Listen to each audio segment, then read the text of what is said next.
듣다 보면 쌓이는 부동산 지식 전국 코코.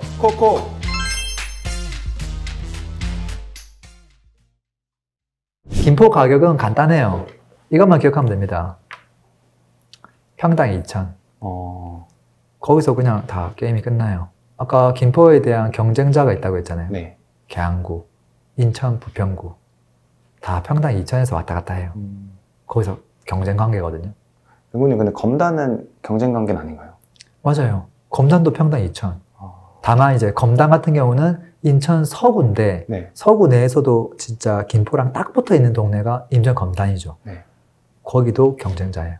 그러면... 지금은 쟁쟁해요. 네. 경쟁할 만한데 시간이 지나서 인천 검단 신도시에 이게 지하철이 개통이 돼버리면 그러면 얘기할 만한 건덕지가 별로 없어져요. 우리도 지하철 있는데 너희도 있어? 우리는 신도시가 이렇게 예쁘게 있는데 너희는 하면 고촌은 조용할 거고요. 풍무 조용할 거고요. 사후 조용할 거고 하다가 저기 이제 운양으로 가야 되거든요.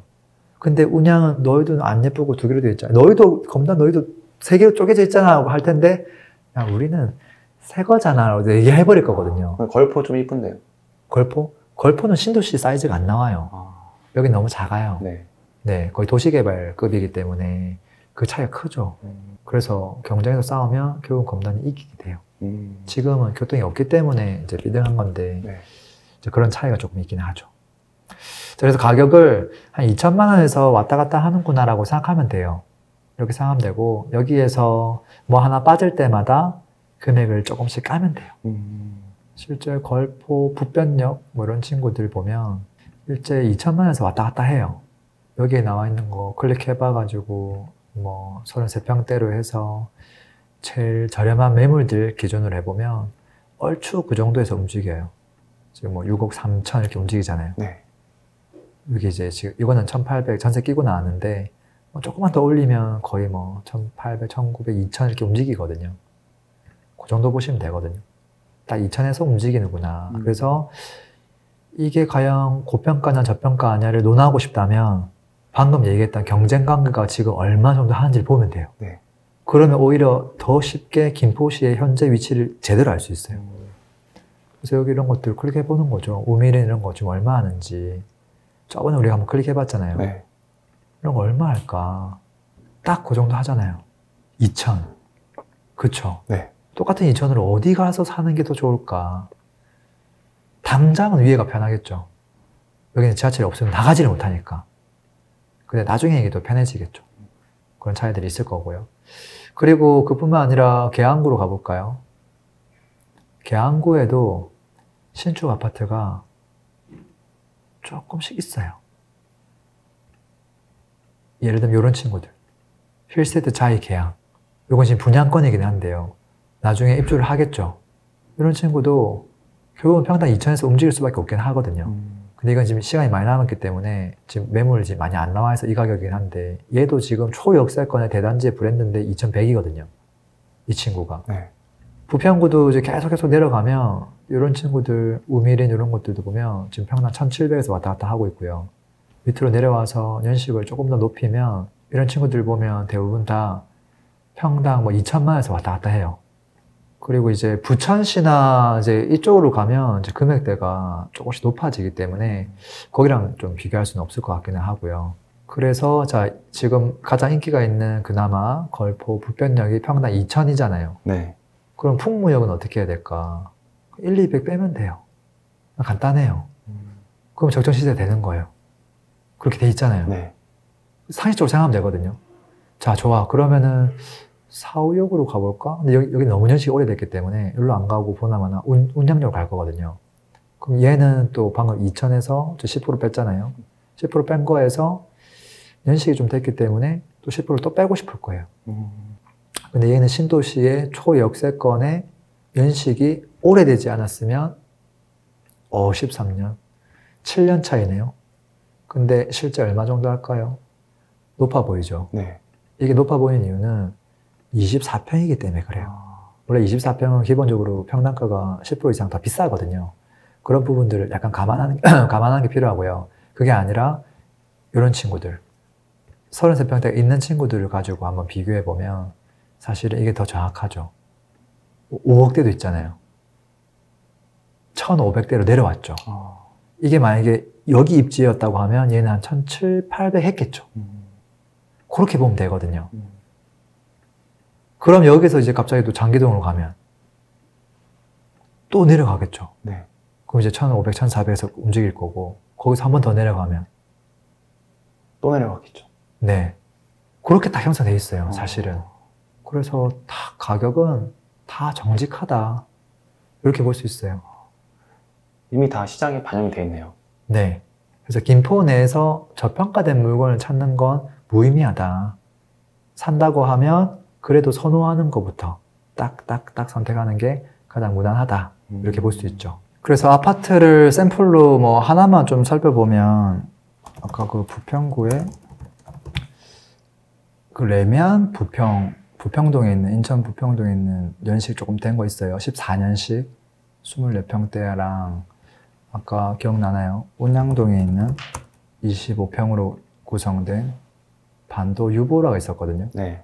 이 친구도 2013년식이에요. 연식 차이가 많이 안 나거든요. 시세를 비교를 한번 해보는 거죠. 이렇게 보면 요 위에 이제 레미안 부평은 거래가 안 됐기 때문에 이제 실거래가 상으로 거래가 안 되어서 그냥 높아 보이는 거지. 네. 실질적으로는 최근에 거래가 됐기 때문에 이렇게 지금 내려와 있거든요. 이 두 개를 비교해 보면 레미안 부평이 기본적으로 항상 우위에 있었다라는 걸 알 수 있어요. 연식 차이도 사실은 1년밖에 차이가 안 나고요. 네. 입지만 결국 다른 거예요. 다른데 시세는 결국 같이 가는구나. 그리고 지금 현재도 결국은 레미안 부평이 조금 더 우위에 있으면서 적당히 가고 있구나 이런 거 알 수 있죠. 그리고 실제 이 두 친구에 대한 전세 가격, 레미안 부평 여기 있는 거거든요. 대단지고 여기도 나름 역하고 그렇게 멀지 않고 무난한 아파트죠. 전세 가격도 비교해보면 큰 차이가 없을 거예요. 오히려 부평구가 조금 더 전세가 높을 거예요. 이제 그런 것들을 보면 실사용에 대한 가치가 극명하게 드러나기도 하죠. 이렇게 비교해보면 뭐 나머지 저거 다 비교해봐도 돼요. 큰 차이가 없어요. 그리고 서쪽이 아니라 동쪽으로 가면 누구랑 비교할 수 있을까요? 어디까지 가야 될까요? 센터가 사실은 여기잖아요. 네. 여기서 지금 이까지 가야 되잖아요. 네. 이 거리만큼 오른쪽으로 가면 남양주? 그건 당연하고요. 네. 남양주도 초입점은 안 돼요. 평내호평? 그까지 가야 돼요. 그랬을 때 그 경쟁 관계에 있어요. 생각보다 동쪽으로 많이 가야 되는데요. 맞아요. 실제 서쪽으로 그렇게 많이 가고 있는 거예요. 그래서 김포를 고민하는 사람들은 남양주 같이 고민하게 될 거예요. 그게 딱 맞는 레벨이다. 이렇게 보시면 돼요. 앞으로 김포는 좀 어떻게 될까요? 김포 자체에 입주 물량이 좀 있을까요? 엄청 많을 것 같은데요. 김포시 자체. 네. 보죠. 사실 김포를 볼 때는 강서구 입주 물량이랑 아까 경쟁 관계 있는 입주 물량 같이 봐야 돼요. 왜? 여차하면 그 동네로 가버릴 수 있거든요. 신축 아파트로 이사 가버릴 수 있으니까 김포시 자체는 앞으로 들어올 게 없겠죠. 네. 뭐 하는 게 없잖아요.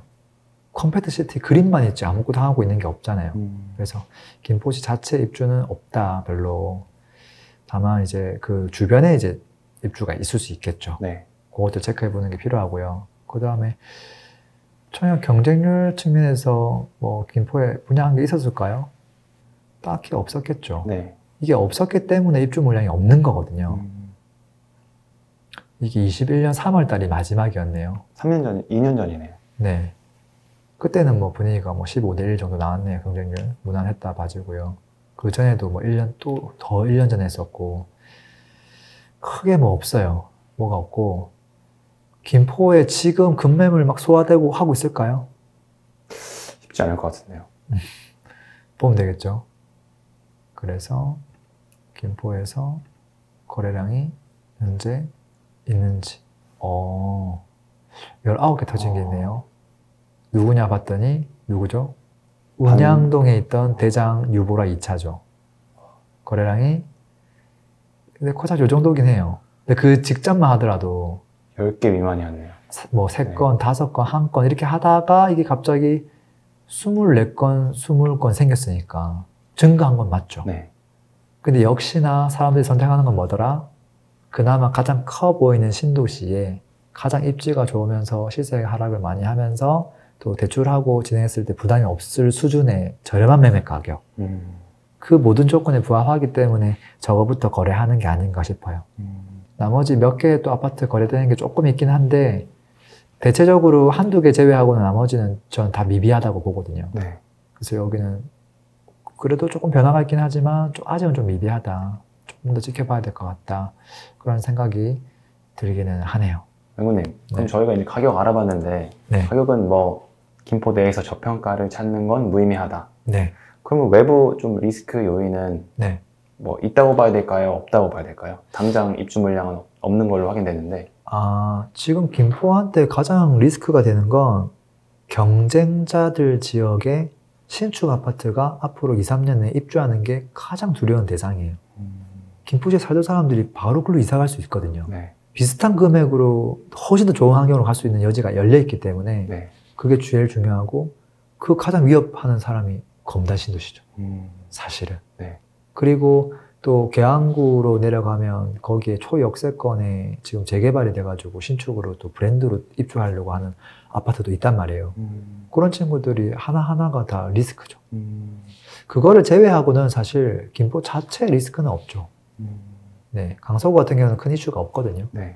네, 그래서 아까 그 경쟁자들 몇 군데만 조금 체크하면 될 것 같고 그렇게 해서 수요가 좀 분산되는 만큼 시세가 조금 천천히 움직이지 않을까. 거래도 좀 천천히 되고 뭐 그런 생각도 좀 듭니다. 연구님, 저희가 이제 김포 입지 가격 네. 다 알아봤는데 네, 그래서 어디 사야 될까요? 김포시에서 실거주 목적으로 뭐 한다면 네. 어디를 사야 되는지 한번 가볼까요?